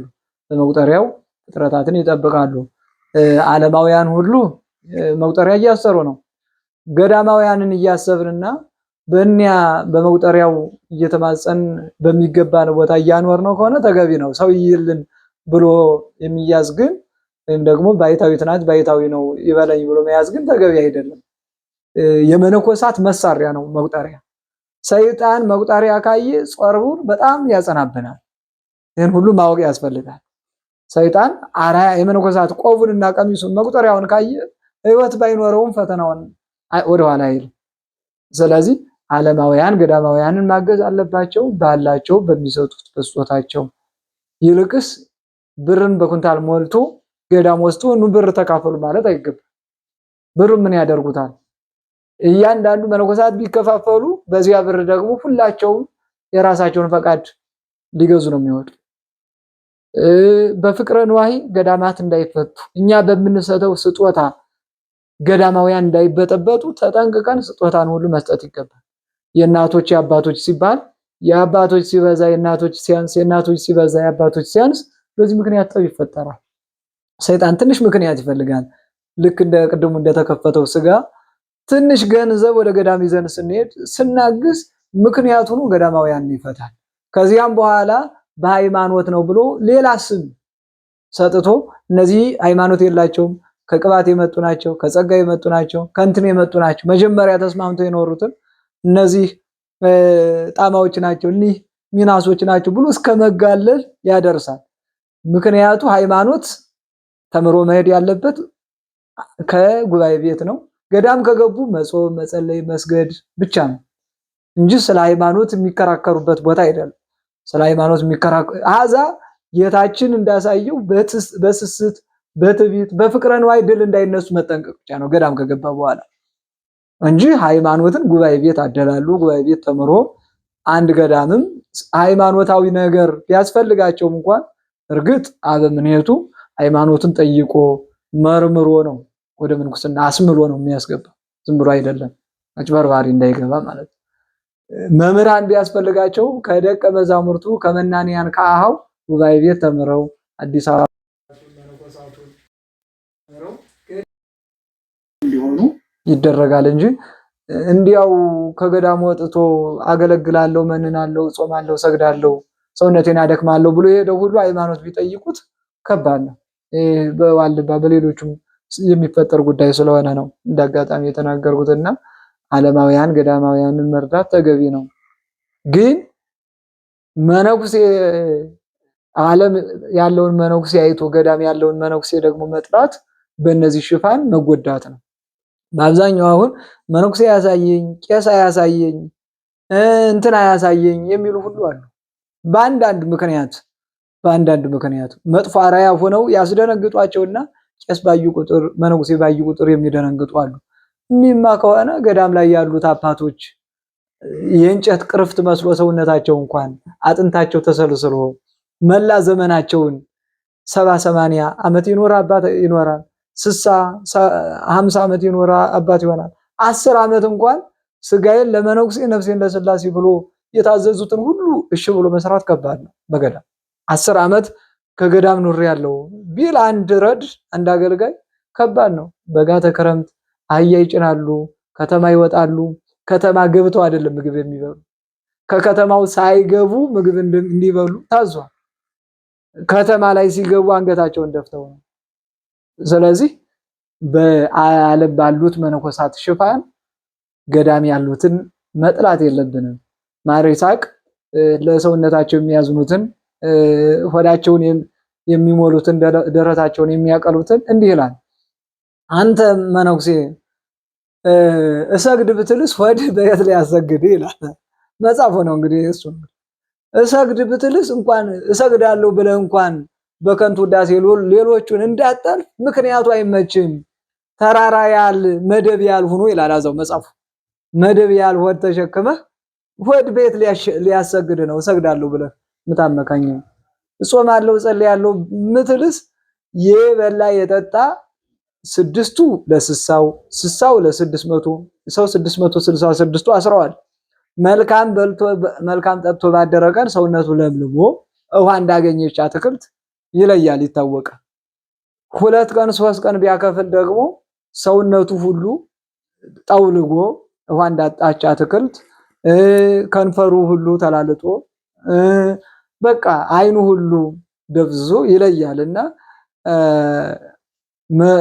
ማጭበርበር ማስመሰልን ዓለም ያሉትን አስመሳዮች ዓለማውያን ያውቋቸዋል።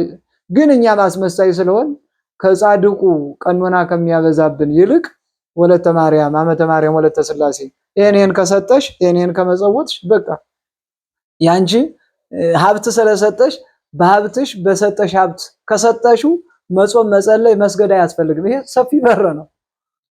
ሰፊ በርና ጠባብ በር የሚባል አለ። ጠባብ በር ባለጸጋን ጹም ጸልይ ማለት ነው። ጠባብ በር አሁንም ድሃውን ስጥ መጹት አብላ ጠጣ ማለት ነው። አምን ያገኛል ለመስጠት የቀን ስራ ይውላል።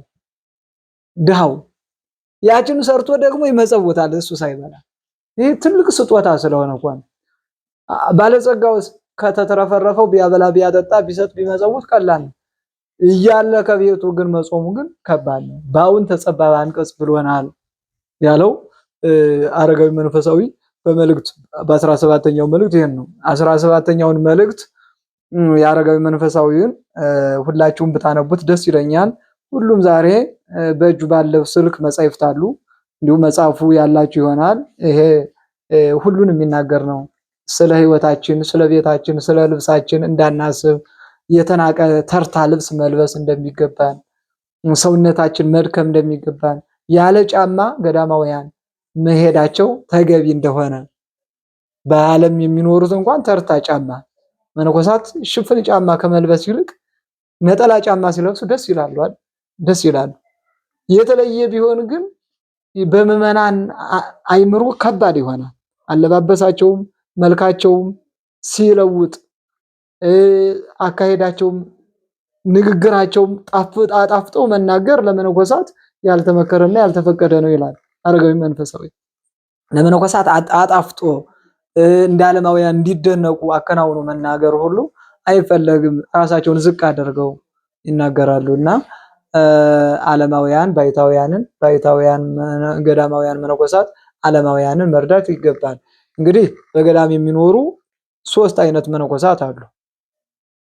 3 አይነት ስላችሁ አንደኛው በማይበር የሚኖሩ አሃው መነኮሳት ይባላሉ። ሁለተኛው ደዌ ወድቆባቸው ደዌው እንደ ስራ ተቆጥሮላቸው በደዌ የሚኖሩ ቤተ አበው ከሚባሉ ወድቀው የሚኖሩ አሉ፣ ታመው የሚኖሩ።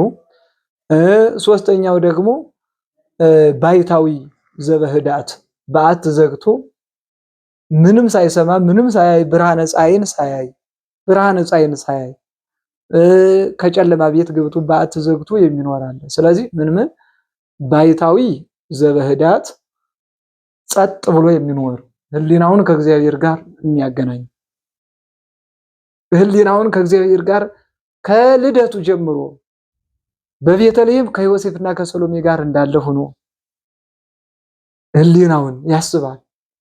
ይሄን አረጋዊ መንፈሳዊ በድርሳኑ ተናግሮታል። ድርሳን 34 ላይ ተናግሮታል። ወውስተ ምኩራብ አጽም ትምህርታቲው በምኩራብ እንዳሉት ሆነ እንደሚማሩት ሆነ ትምህርቱን አድምጥ። ቃሉ ተጽፎልሃል። ያን እያሰብክ ከጌታ አንደበት ሲወጣ ግን ምን ያህል እንደሚያስደስትና ሰውን እንደሚዋሃድ አስብ ይላል።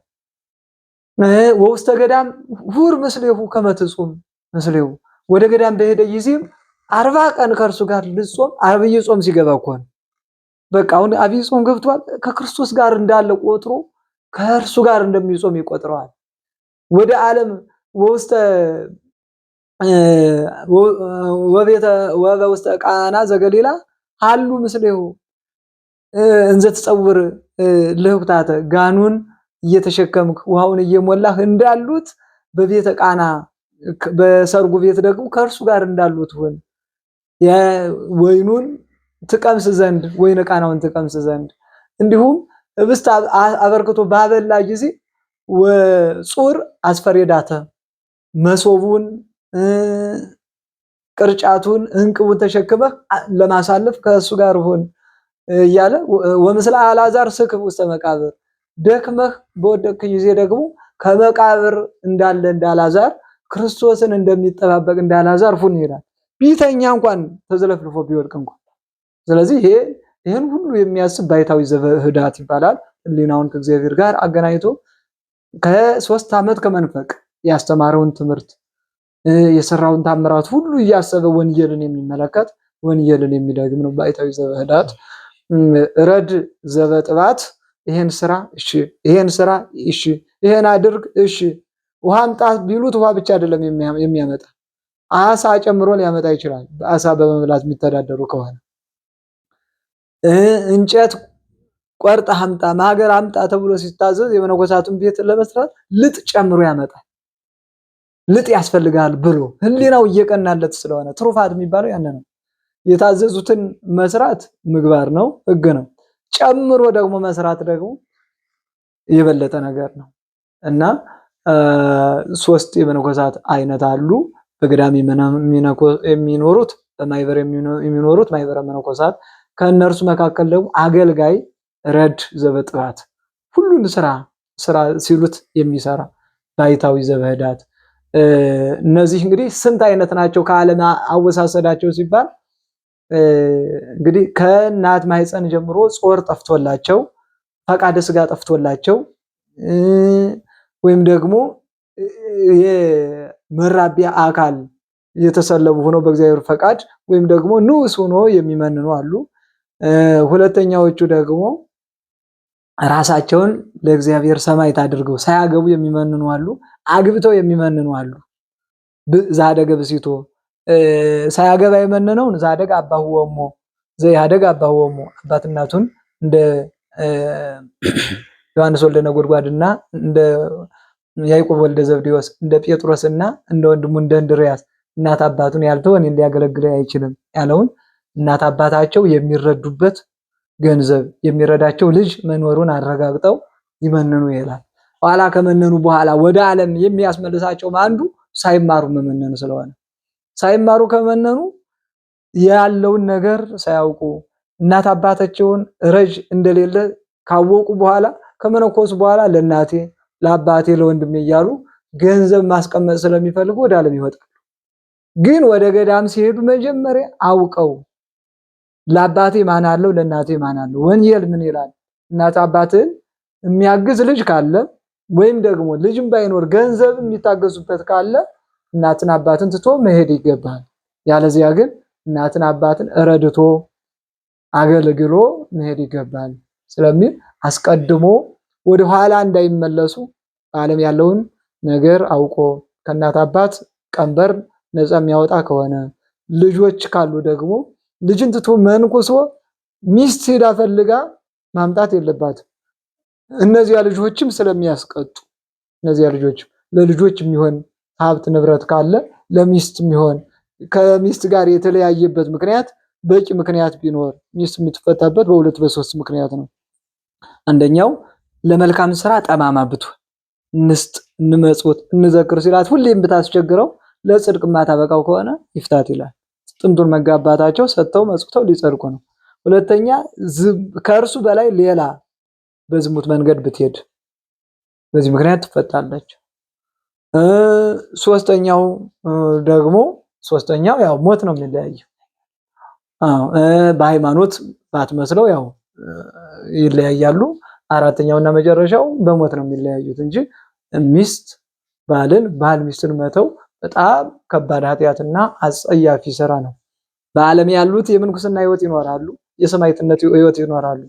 ይሄን ርቱዐ ሃይማኖት የሚባል መጽሐፍ ደዌን በዓለም ሳሉ ደዌን መታገስ፣ ክፉ ሚስትን መታገስ፣ ክፉ ባልን መታገስ ከመነኮሳት ከሰማዕታት ገብተው እንደሚቆጠሩ ይናገራል። በዚህ ዓለም ታግሶ ያንን ልጅ ማሳደግ ሲሰድቡ የመነኮሳት አክሊለ ሦክ የሚባለው ቆቡ አይደለም መከራው ወሶበ ለመታገስከ እንዘ ይጸርፉከ ወይዘነጉከ አሚሃ ይትወደይ ዲቨርስክ አክሊለ ሦክ ሲታገሱ ሲሰድቡህ ሲያሽሟጥጡ ክፉ ስም ሲያወጡልህ ከታገስክ ይሄን በብፁዓንም ጌታችንም ብፁዓን አንትሙ ለመታገስኩ ሰው ይዘነጉክሙ ይጸርፉክሙ ወይ ያወጹ ስመ እኩየ ክፉ ስም ሲያወጡላችሁ ብትታገሱ ብፁዓን ናችሁ ማለት ከመነኮሳት ጋራም ያስቆጥራል። አሚሃ ይትወደይ አክሊለ ሦክ ዲቨርስከ ማዕረገ ይስሐቅ በመጀመሪያው በአንደኛ አንቀጹ በምዕራፍ 1 ላይ ነው የሚናገረው። መጀመሪያ አክሊለ ሦክ ምን ማለት እንደሆነ ያን ጊዜ አክሊለ ሦክ በራስ ላይ ይጨመራል። አክሊለ ሦክን ተሸከምክ የሚባለው እሚን ስትታገስ ነው ብሎ አስቀምጦታልና ስለዚህ በዓለም እያሉ መከራን መታገስ ዋጋ ያሰጣል። በዓለም እያሉ ስንክሳርን የተጋደሉ አባቶችን መሰቀቅ ግን አይገባም። መልካም መስማት ጥሩ በሉ ጠጡ ተሸለሙ ተመጸወቱ አክሊል ወረደላችሁ ብቻ የሚባለው መስማት ተገቢ አይደለም። ስለዚህ ስንክሳርን መስማት የቤተክርስቲያን ህይወት የኖሩትን የክርስትና ህይወት የኖሩትን የአባቶችን ዜና ሰምቶ አቤቱ እንደ ቸርነትህ አማን መነኑ ሰማዕት ጣዕመ ለዘአለ ወታገሱ ወተመሪረ በእንተ መንግሥተ ሰማያት የሚገባቸው እንዲህ ያደረጉ ተሳለን እግዚኦ በከመ ይሳይርከ እኛ ግን ይህ ሁሉ አይቻለንምና እንደ ቸርነትህ ይቅር በለን በሉ ብሎ ቅዱስ ኤፍሬምን በውዳሴ ማርያሙ ተናግሯልና አሁን ዓለማውያን ሰዎች ምዕመናን ክርስቲያን ስንክሳር ሲሰሙ ሁሌም እንዲሆነ እንዲተጋደለ እንዲተፈጨ እንዲተቆላ እንዲህ አንገቱን ሰጠ ይሄን መስማት አልፈልግም የሚሉ ሁሉ አሉ። ሌላ መጽሐፍ መስማት እፈልጋለሁ የሚሉ አሉ። መከራውን ሲሆን እንደነርሱ የሰማዕትነት መንገድ ሲመጣ አገር ጥሎ ከመሰደድ ለሌሎቹ አብነት ሆኖ መጋደል መመስከር ያስፈልጋል። ሲሆን ሁሉን ትቶ መከተል ያስፈልጋል። ያለዚያ ደግሞ ሁሉን ትቶ የተከተሉትን ዜና መነኮሳትን ዜና ሰማዕታትን ስንክሳርን መጽሐፈ ገነት ይለዋል። ስንክሳርን ለምን ከፊልክስዩስ ጋር ይዛመዳል። ዜናቸውን አንድ አባት ነበር እንዲህ ብሎ ስለሚል ስንክሳር። ስለዚህ ስንክሳርን መስማትም ለሕይወታችን መሪ ነው፣ ለሕይወታችን ገንቢ ነው። መንፈሳዊ ልህቅና መንፈሳዊነታችን የሚጨምር ነፍሳችን የምታድግ እነዚህን መጽሐፍት ስንሰማ ነው። እሺ እንግዲህ የተከበሩ መምህራችን እናመሰግናለን። ብዙ ከኛ ከገመትነው በላይ ነው ማብራሪያውን የሰጡን። እኛ የጠየቅነው ያው በመነኮሳት ዙሪያ ባሉት ነበር፣ ግን በአጠቃላይ እየነገሩን ያለው ሁለቱንም ነው። በተለይ በጋብቻ ውስጥ በሰባ ዓለም የሚኖሩ ክርስቲያኖችም እንዴት አድርገው ክርስትናቸውን መጠበቅ እንዳለባቸው፣ መፋታት ፍጹም በሕግ የተከለከለ እንደሆነ ምናልባት በሕግ በስርዓት ከተጻፉት ውጭ ማለት ነው። እንግዲህ በተለይ ክርስቲያኖች በዚህ ዓለም ሲኖሩ መጽሐፈ ስንክሳርን በሕይወታቸው እየሰሙ መኖር እንዳለባቸው እዚህ ላለው ፈተና ሁሉ መፍትሄ እንደሆነ በይበልጥ ነግረውናል። መነኮሳትም እንዲሁ ያው ከመጠምጠም መማር ይቅደም እንዲሉ መጻሕፍትንም አውቀው መርምረው ተረድተው የምንኩስናን አክሊል ቢቀበሉ የበለጠ ጽናትን ይሰጣቸዋል የሚል መምህራችን መደምደሚያ ሰጥተውናል። እንግዲህ ለመምህራችን ቃለ ሕይወትን ያሰማለን። የመጨረሻ ምናልባት ይንታ ዮሐንስ የሚያስተላልፉት መልእክት ካለ የእሳቸውን መልእክት እንስማ። እሺ እንግዲህ መልእክት ወሳጁ መልእክት አድራሹ ሚዲያ ስለሆነ ድካም ያቀላል።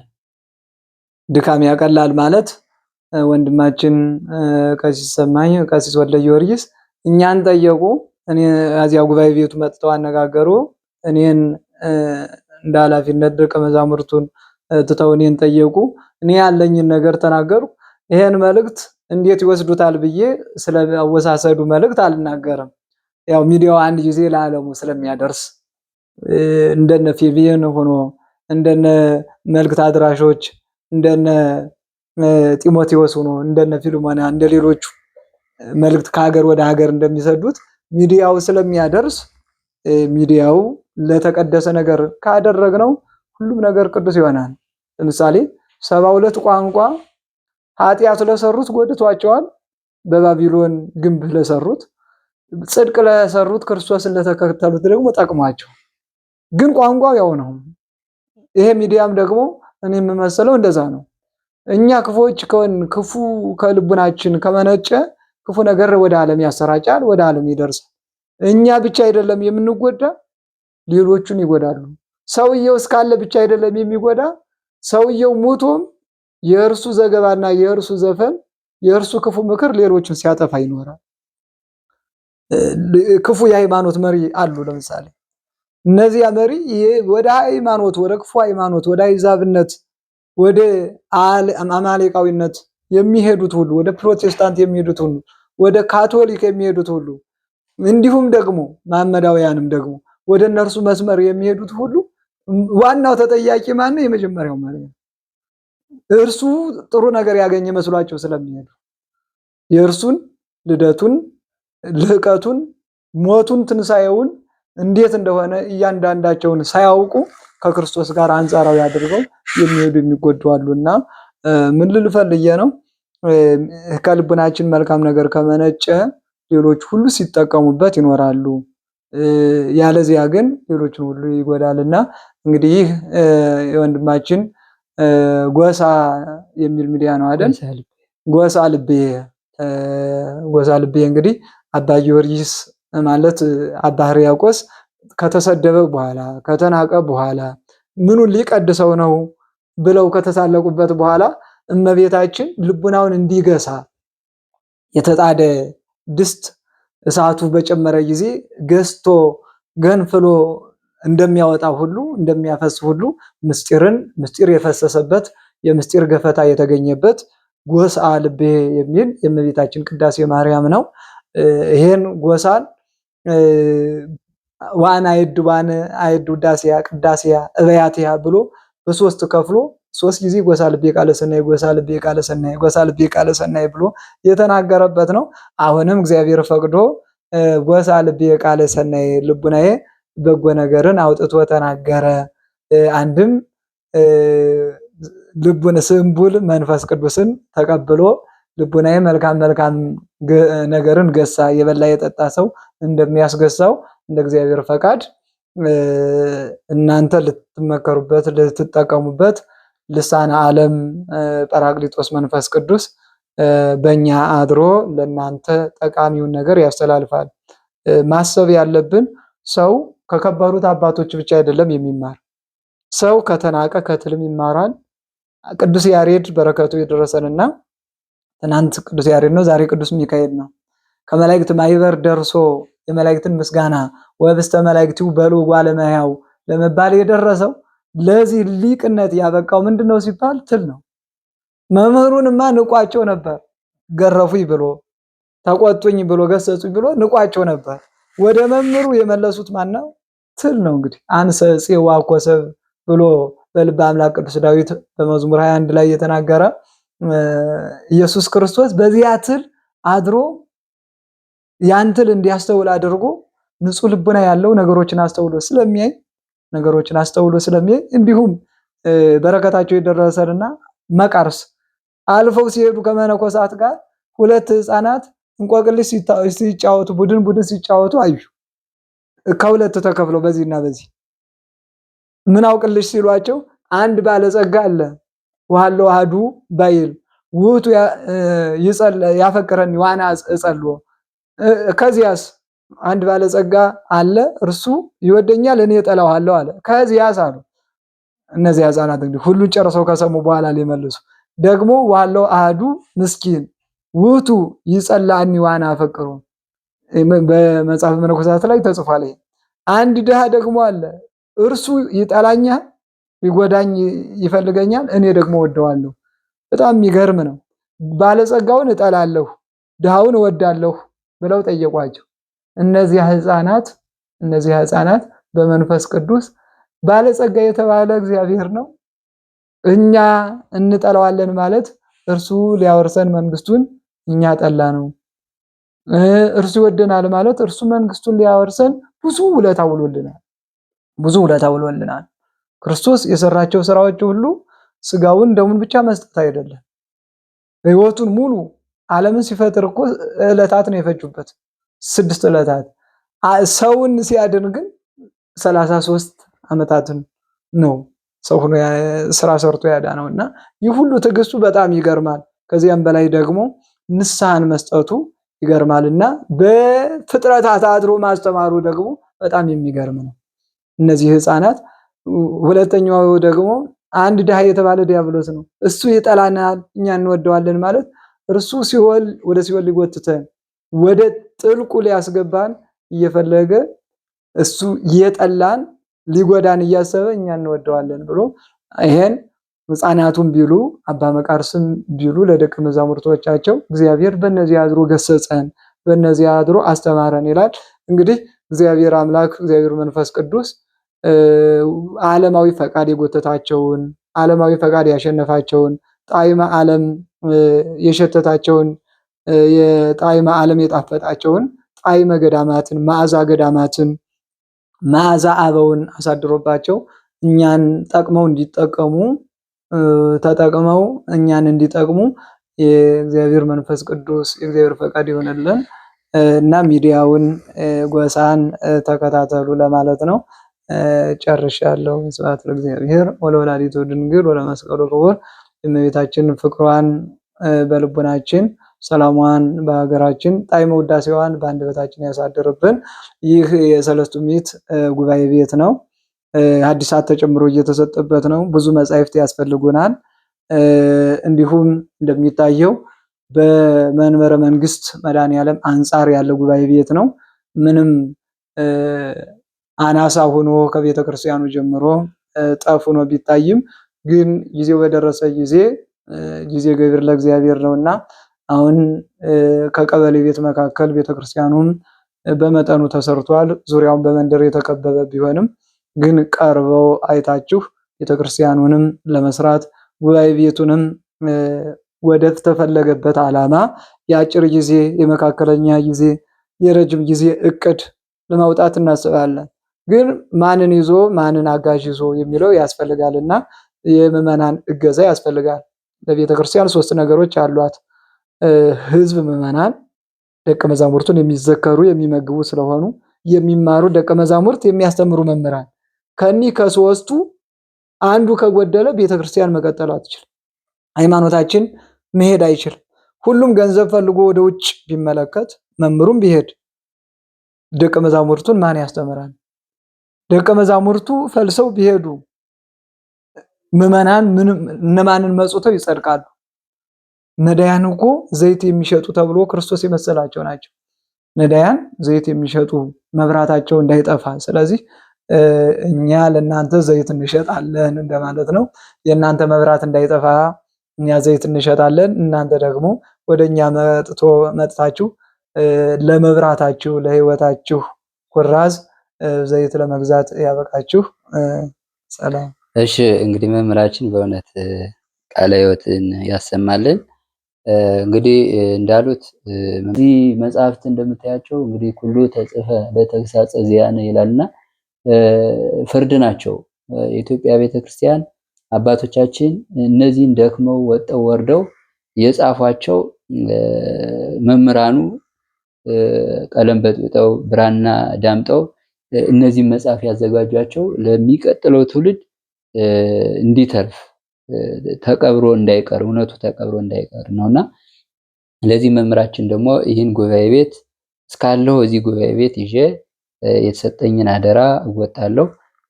ነገም ደግሞ የእግዚአብሔር ፈቃድ ከሆነ ራሱን የቻለ የመጽሐፈ መነኮሳትን ትምህርት ቤት በሰፊው አስፋፍቼ በገዳም እንዲሰጥ ጸሎቴ ነው፣ ልመናዬ ነው ብሏል። ለዚህ ደግሞ እንግዲህ ህዝበ ክርስቲያን ሁሉ በጸሎት በሐሳብ በሚያስፈልገው ሁሉ ማገዝ ያስፈልገናል። እንደ እግዚአብሔርም ፈቃድ ነገ ከብዙ ከ5 ወይም ደግሞ ከ10 ዓመታት በኋላ የኔ የራሴ እቅድ በሲኖዶስ ፈቃድ በጳጳስ ፈቃድ መጽሐፈ መነኮሳት ከተማ ላይ ከመሰጠት ይልቅ ገዳም ላይ ቢሰጥ የበለጠ ህይወት ያለው ኑሮ ይሆናል ብዬ አስባለሁ። መጽሐፈ መነኮሳት ሆኖ እዚህ ከተማ ላይ ተምሮ ከተማ ላይ የሚቀር ከሆነ ለገዳም ምንም አልጠቅምም ብዬ አስቤያለሁ። እሺ እውነት ለመናገር እንግዲህ መምህራችን ቃለ ሕይወትን ያሰማልን። እንደተባለው የእሳቸውን ዓላማ እየገለጹልን ነው። ይህ ለቤተክርስቲያን ትልቅ ነገር ነው። እንደ መጽሐፍተ መነኮሳት መምህርነታቸው ትምህርቱ መሰጠት ያለበት በዚያው በቦታው ቢሆን የበለጠ መነኮሳትን ጸንተው በባታቸው እንዲጸኑ ያደርጋቸዋል። ይህ ሁሉ ትርምስ አሁን በወቅቱ የሚደረገው ትርምስ ሁሉ የምን ችግር ነው? የትምህርት ችግር ነው፣ የእውቀት ችግር ነው እና የኢትዮጵያን መነኮሳት ህይወት መፍትሄ ለመስጠት አንድና አንድ ቁልፍ ነገር ይህን ጉባኤ ቤት የመጽሐፈ መነኮሳትን የምስክር ጉባኤ ቤት ማጠናከር ብቻ ነው። ይህ ከሆነ ነው አሁን በየአፋችን የተለያየ ሐሳብ ስለሰጠን ምንም የሚፈጠር ነገር የለም። ትልቁ ነገር ግን ጉባኤ ቤቱን እነዚህ መጻሕፍት የምናያቸው ማር ይስሐቅ፣ ፊልክስዩስ፣ አረጋዊ የመጽሐፈ መነኮሳት መጻሕፍት ናቸው። እነዚህን አባቶቻችን በቃል ብቻ ሳይሆን በሕይወት ተርጉመው ያየናቸው ናቸው በቅርብና በእነይታ ተሾመና እነዚህን ደግሞ ሲተኩ እኛ ከጎንዎት ነን ብለን ልናገዛቸው ይገባል ማለት ነው። ስለዚህ ለወደፊቱ ጉባኤ ቤቱ የራሱን የቻለ ሚዲያ ይኖረዋል ብለን እናስባለን።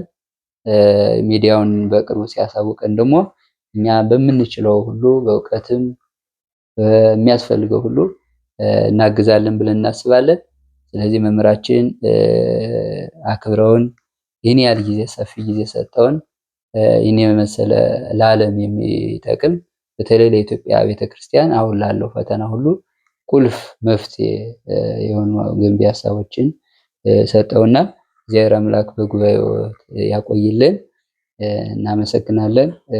በመጨረሻ እንግዲህ ጎሳ ልቤን እንድንደግፍ ቅድም እንዳሉት መምህራችን ያው ሁሉም በምክንያት ነው ስራ ሊሰራ የሚችለውና እግዚአብሔር ምክንያት አድርጎ በተለይ በዚህ በጎንደርና በዙሪያው ያሉ ሊቃውንትን ለምዕመናን ይጠቅማሉ ብለን የምናስባቸው መሰረታዊ የጉባኤ ትምህርት የሚሆን የሊቃውንቱን ዝማሬ ማህሌት በምንችለው ዕውቀት እግዚአብሔር በሰጠን ጊዜ ብናገለግል ብንገለገል መልካም ነው ብለን በማሰብ ጎሳ ልቦናዬ መልካምን ነገር አፈለቀ ልቦናችን መልካም ነገር እንዲያስብ የሁላችንም በዚህ አጋጣሚ መልእክቴን አስተላልፋለሁ። ከደገፋችሁን ካገዛችሁን በሚቻለው ሁሉ ሚዲያው እየሰፋ እየተጠናከረ እኒን የመሰሉትና ሌሎቹን ጉባኤ ቤቶች የምናጠናክር ይሆናል። እንግዲህ በጎንደር 4ቱ አፍላጋት የተባሉ ጉባኤ ቤቶች አሉ። እዚህ ሰለስቱ ምዕት በቅርባችን የሚገኘው መድኃኔዓለም 4ቱ ጉባኤያት ይሰጣል። እንዲሁም ደግሞ እዚህ ግምጃ ቤት የሊቃውንትና የአዲሳት እንዲሁም ደግሞ በዛው ሳይርቅ አብየ ጊዜ ኪዳነ ምሕረት አዲሳትና የብሉያት እየተሰጠ ይገኛል። መካነ ስብሐት ልደታም የአባታችን የአባ ገብረ ማርያም ጉባኤ ኤስድሮስ ያው 4ቱን ጉባኤያት እየተሰጠ ይገኛል። በዚህ አጋጣሚ ጉባኤ ኤስድሮስ የአባታችን የእንተ አራት አይና አባ ገብረ ማርያም የጉባኤ ቤቱ ሚዲያ ነው። በዚህ አጋጣሚ እንድትደግፉ መልእክታችን እናስተላልፋለን። እሺ ወንድማችን አባታችን እኛን አክብረው ጉባኤ ቤቱ ድረስ መጥተው በዚህ አጋጣሚ ጉባኤ ቤቱን የሚደግፉ የሚያግዙ እናቶች አባቶች ይቀርባሉ በሚል በተለይም ደግሞ አሁን በተነሳው መነኮሳት ዓለማውያን መነኮሳት ገዳማውያን እያሉ ሌሎች ሌላ ቦታ ላይ ሆነው ቢገስጹ መልእክት ቢያስተላልፉ ተገቢ አይሆንም። አሜሪካም ሆነው አዲስ አበባም ሆነው ከተማ ላይ ሆነው ቢነግሩ የማይሰሙ ከሆነ ከቦታው ላይ ሆኖ ጉባኤ ዘርግተው መጻሕፍትን አንብበው አመስጥረው ከሚናገርበት ቦታ ለዓለም መልእክት ላስተላልፍ ብለው አስበው ለእናንተ ለምዕመናን ሊጠቅሙ የመጡ ናቸው። አምና እንደዛሬ ከህፃናት ላይ ነው የምንሰራ የነበር። በዚያውም ልጆቻችሁን ክረምት ስለሆነ በከንቱ እንዳያልፍባቸው መቼም ህፃን ሳይሆን እንዲህ ለትልቅነት ማዕረግ ለማስተማር ለመማር የሚደርስ የለምና በትልቅ ጉባኤያት ገብተው ልጆቻችሁ እንዲማሩ ያንም ተምረው እንዲያስተምሩ በታላላቅ ቦታዎች ነገ እንዲቀመጡ ዛሬ ላይ የዓለምን ኃጢአት የዓለምን ዝሙት የዓለምን ርኩሰት ልጆቻችሁ እንዳያዩ አንድ ቤት ሰጣችሁ ቁልፍ ሰጣችሁ ዶርም ዘግታችሁ ዋይፋይ ከፍታችሁ የሚያስፈልገውን ተች የተለያየ ስልክ ሰጥታችሁ ልጆቻችሁ እንዳይጎዱ ልጆቻችሁን መጠበቅ ያስፈልጋችኋል። ዋይፋይ ከመክፈት ይልቅ ከተከፈቱት ጉባኤ ቤት ህፃናትን ከሚያስተምሩ ጉባኤ ቤት ማስተማር ተገቢ ነው። እኔ በጣም ቀራንዮም በነበርኩበት ሰዓት ህፃናት ላይ በቻልኩት ሰርቻለሁ። የተወሰኑ ዲያቆናትም ከ12 ከ10 በላይ ዲያቆናትን አውጥቻለሁ። አምናም ብዙ ህፃናትን ስናስተምር ከርመናል። ክረምቱን 3 ወር ህፃናት አሁንም እየተማሩ ነው። ማያ ትምህርት ቤት አለ። ከማያ ትምህርት ቤት እግዚአብሔር ይፈቅድ እኔም ቅዳሜና እሑድ ብቅ እያልኩ አያቸዋለሁ። ምን ልላችሁ ፈልጌ ነው የግል ትምህርት ቤቶች ክረምት ላይ ተዘግተው መክረማቸው የኛ አይምሮ መዘጋት ምክንያት ነው። የኛን አይምሮ መዘጋት ነው የሚያሳይ። ማለት ቀለል ባለ መልኩ እየሳቁ እየተዝናኑ ህፃናት ሳይጨናነቁ ሁለቱም ትምህርት ዓለማዊውም መንፈሳዊውንም እንዳይረሱት ሃይማኖታቸው ስለሆነ ይህ የግዳቸው ነው። ዘመናዊውን ትምህርት ደግሞ ስለ ፊደል ሲነገር ስለ ቀለም ሲነገር ደፍተራቸውን ሲጽፉ ሲያነቡ ዕውቀታቸው ይዳበራል እንጂ ምንም የሚጎዱት ነገር የለም። ዛሬ ግን የኢትዮጵያን ፊደላት ለይቶ የሚያውቅ ተማሪ እንኳን 8 10 ደርሶ እንኳን የለም። ስለዚህ በዚህ እየተጎዳነ ነው። የልጆችን ሆዳቸውን እንጂ አይምሯቸውን የሚያውቅ ወላጅ የለም። ስለዚህ የህፃናትን የልጆችን ሆዳቸውን እንደምትቀልቧቸው ሁሉ ሆዳቸውን የሚያስፈልጋቸውን ምን ያህል እንደሚበሉ መጥናችሁ እንደምትሰጧቸው ሁሉ የሚያስቡትንም አይምሯቸውን መጥናችሁ እንድትቆጣጠሩ እንድታስቡ ለማለት ነው። ነገ እግዚአብሔር ቢፈቅድ ከርሞ ህፃናትንም ለማስተማር እቅድ ይኖረናል። ዓላማ ስለሆነ ትንሹ ካልተተከለ ትልቁ ዛፍ ሲቆረጥ ይላል አባ ሲኖዳን ወድቀ አብይ ኦም በውስተ ዛቲ ገዳም። በዚች ገዳም ታላቅ ብዙዎችን የሰማይ ወፎችን የሚያስጠጋ ማለት ለመላእክት ማረፊያ የሚሆን በምድር የደከማቸውን ጥላ ሆኖ የሚያሳርፍ ለእንስሳት ለአራዊት ፍሬ የሚያፈራ ታላቅ ዛፍ ወደቀ ይላል እና አባቶቻችን እንዲሁም እነ የንታ ተሾመ ታላቅ ዛፍ ናቸው። ታላቁ ዛፍ በወደቀ ሰዓት ታናናሹ ዛፎች ደርሰው ለጥላ የሚደርሱ ከሆነ በእናንተ ውሃ ጠጭነት ለፍሬ የሚደርሱ ከሆነ እኛም ፍሬያቸውን ልንበላ ከጥላቸው ልናርፍ በመዓዛቸው በውበታቸው ልንደሰት ያስፈልጋል። መጽሐፈ መነኮሳት እንደሚለው አንድ ዛፍ 7 ነገሮችን ያሟላል፣ አንድ ሰው ደግሞ 7 ነገሮችም ያሟልቶ የያዘ ነው እያለ ያመሰጥራልና ልጆቻችሁን እንድትቆጣጠሩ ልጆቻችሁ ከ10 ወደ 15 ዓመት ሲያድጉ በ7 በ8 ዓመት ያሉት የያዙት ህሊናቸውን የሚያስደስት በንጹህ ሰሌዳ አይምሯቸው የተጻፈ ነገር ከሌለ አስቸጋሪ ነው የሚሆነውና የትውልድ መበላሸት እንዲሁም የጉባኤ ቤት መበላሸት ወደ ክፉ ነገር ስለሚያደርስ ለምን ከትዳር ተበላሽተው ጉባኤ ቤት ከገቡ ጉባኤ ቤትም ያው ነው የሚሆነው። ከዚህ ወጥተው ደግሞ ገዳም ከገቡም ያው ነው የሚሆነው። ወደ ስልጣንም ቢመጡ ያው ነው የሚሆነው። ከታች ያለውን እርሾ አይደል እንደ ዱቄቱን የሚቀይረው። ስለዚህ የእናንተ ልጆቻችሁን መልካም ነገር ማሳየትም ተገቢ ነገር ነው። የልጆቻችሁን አይምሮ አውቁ። በተለይ መምህራን የሆናችሁ ልጆቻችሁን ብታስተምሩ አይሰማችሁም፣ ግን ወደ ሌላ መምህር ደግሞ አድርሶ ማስተማር ተገቢ ነው። ይሄን ክረምት እንድትጠቀሙበት ነው። ጨርሰናል። ጎሳን እንግዲህ ሁላችንም ሳብስክራይብ አድርጎ መከታተል የበለጠ ይሆናል። ይሄን ለሌላው ማድረስ ሸር ማድረግ መላክ መልእክት እንደማድረስ ነው የሚቆጠረው። ጉባኤ ቤት መምህር አስተራዬ ባህር ዳር ያሉት አንድ ጓደኛዬ ለኦርቶዶክስ ጉባኤ ቤት ሕይወት ናት ነፍስ ናት ብለው ተናግረዋል። ቤተክርስቲያን ጉባኤ ቤት አንድ ናት። የቤተክርስቲያን መሰረት ጉባኤ ቤት ናት ማለት ጽርሐ ጽዮንን ነው። በፊልጵስዩስ ቤተክርስቲያን ከመስራቱ በፊት ጌታችን መጀመሪያ ያደረገው 3 ዓመት ከመንፈቅ ትምህርት ነው፣ ጉባኤ ቤት ነው።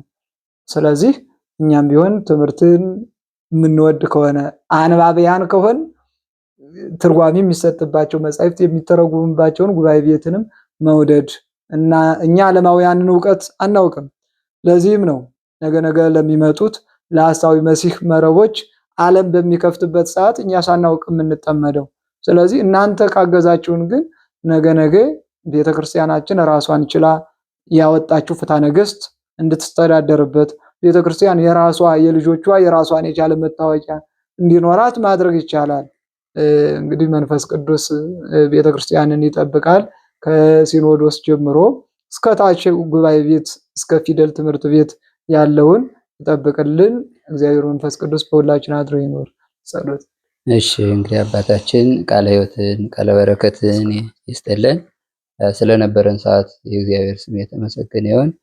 እንድንጀምር ያነሳሳን ጀምረን እስከዚህ ሰዓት እንድንደርስ የፈቀደልን አባቶቻችን አምላክ የእኛም አምላክ እግዚአብሔር አምላካችን ስሙ የተመሰገነ ይሁን። የተወያየንበትን የተማማርንበትን ለዓለሙ ደርሶ ለኢትዮጵያ ኦርቶዶክስ ተዋሕዶ ቤተክርስቲያን እውነትን ጥበብን ማስተዋል እንዲያድለን የእግዚአብሔር ቸርነቱ የእናቱ አማላጅነት የቅዱሳን ረድኤት የመላኩ ጥበቃ ይለየን። አቡነ ዘበሰማያት